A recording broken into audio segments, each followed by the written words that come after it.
पाकिस्तान की सियासत, पाकिस्तान का सियासी मंजरनामा, पाकिस्तान का हुकूमती ढांचा बदलने जा रहा है और इसमें कोई मामूली भी शुबा नहीं होना चाहिए कि अमेरिका से और वाशिंगटन से जो प्रेशर आ रहा है उसका अंदाज़ा हमारी फ़ौजी क़यादत को भी और सियासी क़यादत को भी बहुत अच्छी तरह हो चुका है।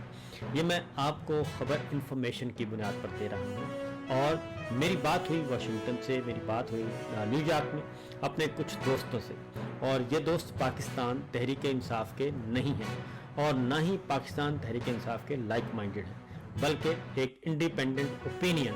और बाखबर लोग हैं। मैंने उनसे मालूम किया कि ये जो पाकिस्तान तहरीक इंसाफ की जो क़यादत है, ख़ास तौर पे अमेरिका में, ये बहुत ज़्यादा पुरुम्मीद है। क्या ऐसा वाकई कुछ होने वाला है और क्या इमरान खान साहब को और पाकिस्तान तहरीक इंसाफ को कोई बहुत बड़ा रिलीफ पाकिस्तान में प्रेसिडेंट ट्रंप और उनकी टीम लेकर दे सकेगी? तो उन्होंने एक नहीं बल्कि 3 से ज़्यादा ज़राए से मेरी बात हुई और 3 के तीनों असहाब का ये कहना था कि बहुत ज़्यादा काम हो चुका है इस बारे में, और तरीक़ाकार क्या इख्तियार किया जाएगा इसके बारे में तो वो कहते हैं कि कुछ कहना कबल वक्त है। और लेकिन ये बात ज़रूर है कि अमेरिका से, वाशिंगटन से पैगाम जाएगा और ये कौन सा चैनल इस्तेमाल किया जाएगा उसके बारे में उनका ख्याल था कि ये मैसेज जो है ये पेंटागन के ज़रिए ही जाएगा और ये मैसेज इस्टेब्लिशमेंट की तरफ से ही जाएगा, अमेरिकन इस्टेब्लिशमेंट की तरफ से और अमेरिकन पेंटागन की तरफ से हमारी इस्टेब्लिशमेंट को और हमारे पेंटागन को ये मैसेज कन्वे होगा। और वो मैसेज नॉर्मल मैसेज नहीं होगा। मैंने पूछा उनसे कि इसका टेन्योर कितना हो सकता है, कितने अरसे के अंदर अंदर ये जा सकता है, तो उन्होंने कहा कि कम से कम 2 से 4 हफ्ते के अंदर अंदर आप एक बेहतर तब्दीली महसूस करेंगे पाकिस्तान के इस्लामाबाद और रावलपिंडी इक़्तिदार के ऐवानों में, और ये बहुत पूरे वसूख से। और उन्होंने ये कहा, मुझे बताया कि सिचुएशन ये है। उन्होंने कहा हम ज़रा जायज़ा ले लेते हैं। तो मैंने भी देखा। उन्होंने कहा कि रजीम चेंज ऑपरेशन के जितने भी किरदार थे, रजीम चेंज ऑपरेशन के जितने भी किरदार थे, वो सारे के सारे किरदार एक एक करके फारिग हो चुके हैं। पहले ज़रा हम ले लेते हैं पाकिस्तान की साइड के, और पाकिस्तान में जो रजीम चेंज ऑपरेशन के 2 मरकज़ी किरदार थे, एक थे army chief general Qamar Javed Bajwa और दूसरे उनके साथ थे उस वक्त के DGISI lieutenant general Nadeem Anjum. ये 2 पाकिस्तान के अंदर मौजूद थे ये किरदार, और इन्होंने ही ताने बाने बुने थे, क्योंकि जब तक जनरल फैज़ DGISI रहे और आर्मी चीफ जनरल बाजवा रहे उस वक्त तक ऐसी कोई सूरत हाल नज़र नहीं आई। तो लिहाजा पहले जनरल बाजवा ने जनरल फैज़ हमीद को हटाया और उनको हटाकर जनरल नदीम अंजुम को लेकर आए, और उसके बाद ये खेल शुरू हो जाता है और फिर दोनों का स्क्रिप्ट एक हो गया। उसके बाद तीसरे किरदार जो थे रजीम चेंज ऑपरेशन के और उसको तहफ़्फ़ुज़ देने के लिए, वो थे काजी फाइज ईसा, चीफ जस्टिस ऑफ पाकिस्तान। लिहाजा वो तीसरे किरदार थे, और पाकिस्तान के ये तीनों किरदार, पहले जनरल बाजवा की छुट्टी हुई और फिर जनरल नदीम अंजुम की छुट्टी हो चुकी है, और फिर इसी दौरान काजी फाइज ईसा साहब भी जा चुके हैं। लिहाजा ये 3 पाकिस्तान के अहम किरदार जो हैं वो जा चुके हैं। चौथा जो सहूलतकार था वो था इलेक्शन कमीशन ऑफ पाकिस्तान, जिसने मुकम्मल तौर पर सहूलतकारी की। Army chief general Asim Munir साहब के बारे में उन्होंने बताया कि ये रजीम चेंज ऑपरेशन के बुनियादी मरकजी किरदारों में नहीं थे, ये उसके बाद आए। और उसके बाद जो अब अमेरिका में, अगर उन्होंने कहा कि अमेरिका में आ जाएं, कि अमेरिका में रजीम चेंज ऑपरेशन के किरदार कौन कौन थे, उनमें सबसे पहले प्रेसिडेंट बाइडन थे, जाहिर है वो रूहे रवां थे। और उसके बाद पेंटागन जो फौजी क़यादत है अमेरिका की, और उसके बाद अमेरिका की इस्टेब्लिशमेंट के चीफ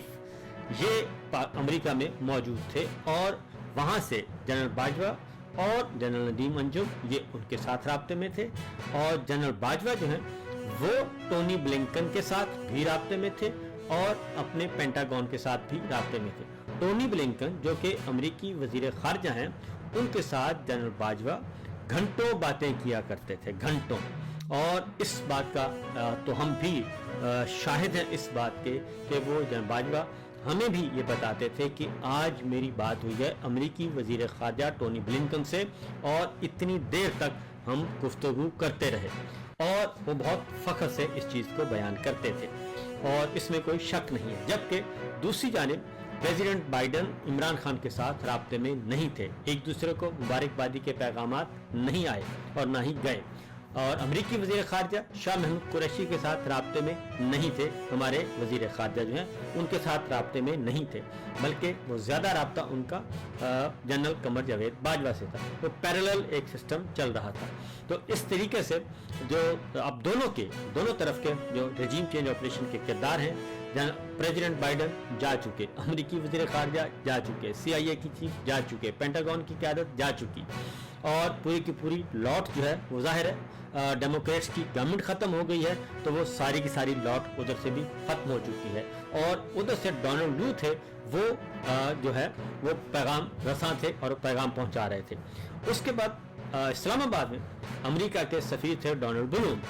وہ بھی اس کو تحفظ دینے والوں میں شامل تھے اور اس رجیم چینج کو آگے لے کر چل رہے تھے، تو وہ بھی اپنے عہدے سے فارغ ہو چکے ہیں، لہٰذا جتنے بھی کردار تھے وہ سارے کے سارے کردار ایک ایک کر کے ہٹ گئے ہیں۔ پاکستان میں بھی اب آرمی چیف عاصم منیر ہیں جو کہ بنیادی کرداروں میں نہیں ہیں، اور DGISI لیفٹیننٹ جنرل عاصم ملک وہ بھی ان کرداروں میں ہرگز شامل نہیں ہیں، کسی بھی صورت میں وہ اس ٹیم کا ہی حصہ نہیں تھے، لہذا پاکستان میں بھی سارے کے سارے کردار تبدیل ہو چکے ہیں اب، اور نئے چیف جسٹس بھی آ چکے ہیں، اور جسٹس منصور علی شاہ صاحب کا راستہ روکا گیا، اور جسٹس منصور علی شاہ صاحب کا راستہ بھی اس لیے روکا گیا کہ جسٹس منصور علی شاہ صاحب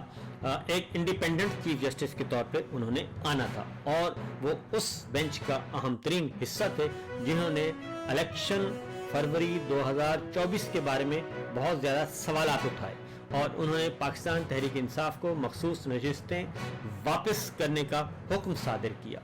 اور اس لیے جسٹس منصور علی شاہ صاحب کو بھی چیف جسٹس اس لیے نہیں بنایا گیا کہ وہ بھی اس رجیم چینج آپریشن کا حصہ بننے سے انکاری رہے۔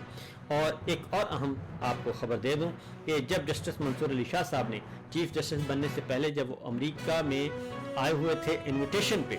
اور وہاں ان کا پیچھا کیا گیا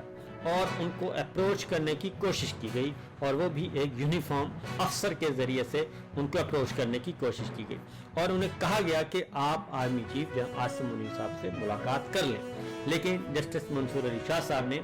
آرمی چیف سے ملاقات نہیں کی، اور انہوں نے اپنا عہدہ قربان کر دیا اور ملاقات نہیں کی۔ اب کل جو ہے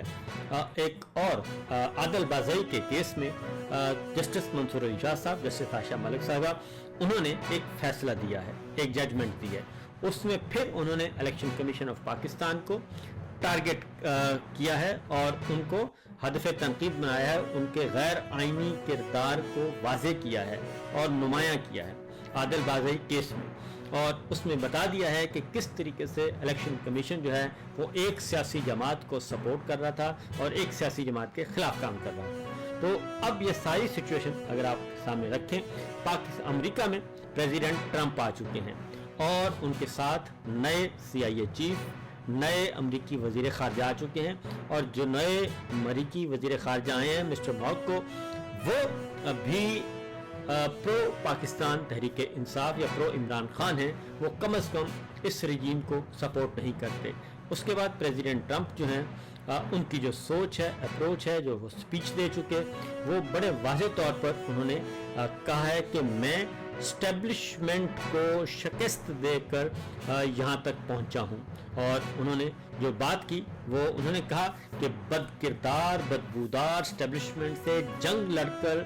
آپ نے کتاروں میں کھڑے ہو کر مجھے ووٹ دیا ہے۔ اب پریزیڈنٹ ٹرمپ کے ٹیم میں اگر دیکھا جائے، بہت سارے ان کے ٹیم میں جو لوگ ہیں وہ پاکستان تحریک انصاف یا پھر عمران خان صاحب کو پسند کرنے والے لوگ ہیں، اور وہ جانتے بھی ہیں۔ رچرڈ گرینل ان کے روح رواں ہیں، اور اس کے ساتھ ساتھ زلمے خلیلزاد جو ہیں وہ بھی ٹرمپ انتظامیہ ٹرمپ ٹیم کا حصہ رہے ہیں پچھلے دور حکومت میں۔ اس طریقے سے امریکی وزیر خارجہ جو نئے ہیں وہ بھی اسی سوچ کے مالک ہیں۔ फिर जो अब तक जो सूरत हाल है उसमें पाकिस्तान तहरीक इंसाफ का जो डायस्पोरा है जो कि अमेरिका में मौजूद हैं, वो प्रोफेशनल्स हैं, खा वो पॉलिटिकल पीटीआई से ताल्लुक़ रखते हैं, वो सब के सब जो पाकिस्तान की ऑफिशियल टीम है, अमेरिका में पाकिस्तान का सफारत खाना है और डिप्लोमेट्स हैं, उनसे कहीं ज़्यादा वो काम कर रहे हैं और वो कहीं ज़्यादा ट्रंप इंतज़ामिया के साथ, ट्रंप टीम के साथ काम कर रहे हैं और राब्ते में हैं। और इसलिए ये बात बहुत अच्छी तरह कही जा सकती है कि आने वाले दिनों में 2 हफ्ते या 4 हफ्ते के अंदर अंदर एक सॉलिड किस्म का, ठोस किस्म का, डंडा पीर किस्म का एक मैसेज वहाँ से आएगा जो कि सपोर्ट करेगा इमरान खान को और पाकिस्तान तहरीक इंसाफ को, क्योंकि प्रेसिडेंट ट्रंप और इमरान खान के बराह रास्त जो ताल्लुकात हैं वो भी बहुत अच्छे ताल्लुकात हैं और अंडरस्टैंडिंग वाले हैं, एक दूसरे को बहुत अच्छी तरह जानते हैं। जबकि प्रेसिडेंट ट्रंप के साथ ना ही पीपल्स पार्टी की लीडरशिप और ना ही मुस्लिम लीग नवाज की लीडरशिप और ना ही हमारी फौजी क़यादत उनके साथ राब्ते में थी ना है, क्योंकि किसी को भी तवक्को नहीं थी कि प्रेसिडेंट ट्रंप जो है वो इस्टेब्लिशमेंट को, वो वहाँ की सुप्रीम कोर्ट को, वहाँ के सारे सिस्टम को शिकस्त देकर वो इक़्तिदार के ऐवान तक पहुँच जाएंगे। लिहाजा आने वाला वक्त जो है जी वो बहुत क्रूशल है और हमारी इत्तला के मुताबिक